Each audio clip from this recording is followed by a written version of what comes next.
Have you ever wondered what the difference is between a hazard and a risk?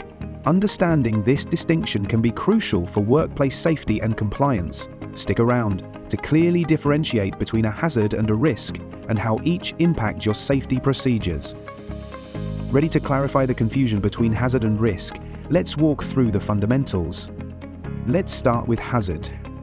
A hazard is anything that has the potential to cause harm. This could be something physical, like a slippery floor, or something less obvious, like excessive workplace stress. Hazards can come in various forms. Physical hazards, such as machinery or chemicals. Biological hazards, like viruses or bacteria. Ergonomic hazards, which involve strain on your body, like poor posture or repetitive movements. Psychosocial hazards, such as excessive workloads or harassment at work. In short, a hazard is the source of danger. Identifying hazards is the first step in any risk assessment because without knowing what harm people could potentially, we can't manage safety effectively. Now, let's talk about risk. A risk is the likelihood that a hazard will actually cause harm. It's essentially the chance or probability that someone could be injured, become ill, or suffer damage due to a hazard. For example, if you have a slippery floor in a busy office, the hazard is the wet floor, but the risk would be the likelihood that someone will slip and fall.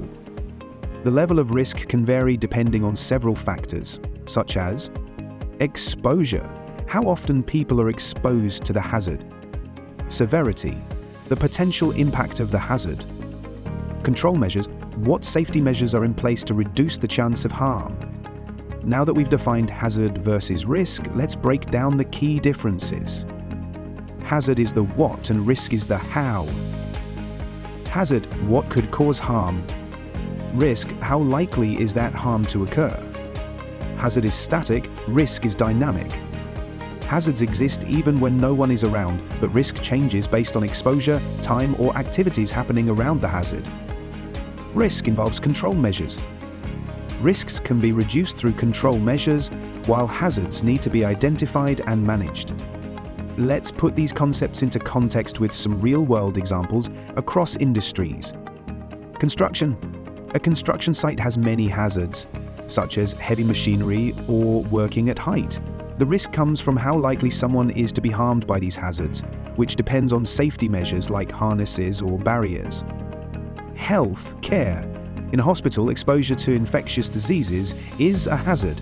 The risk depends on how well health professionals use protective gear and follow hygiene protocols. Office setting. Poor ergonomic design is a hazard leading to back strain or repetitive stress injuries. The risk increases when employees work long hours without breaks or with improper posture. Now that we understand hazard versus risk, how do we manage them? The answer lies in risk assessment. These steps are crucial in maintaining a safe and efficient workplace, and NIBOSH qualified professionals are often at the forefront of such safety practices. Risk assessments involve several steps. Identify hazards.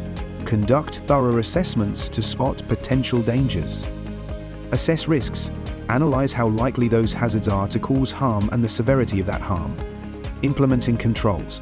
Once risks are understood, introduce measures to reduce them, such as using protective equipment, changing processes, or creating safer workspaces. To summarize, while hazards and risks are closely related, they are not the same. Hazards are potential sources of harm, and risks are the chances of that harm actually happening and the impact it could have. Understanding hazard versus risk is essential to creating safer workplaces across all industries. Thanks for watching. Don't forget to like, subscribe, and comment for more insights. Until next time, remember, learn anytime, anywhere with the Knowledge Academy.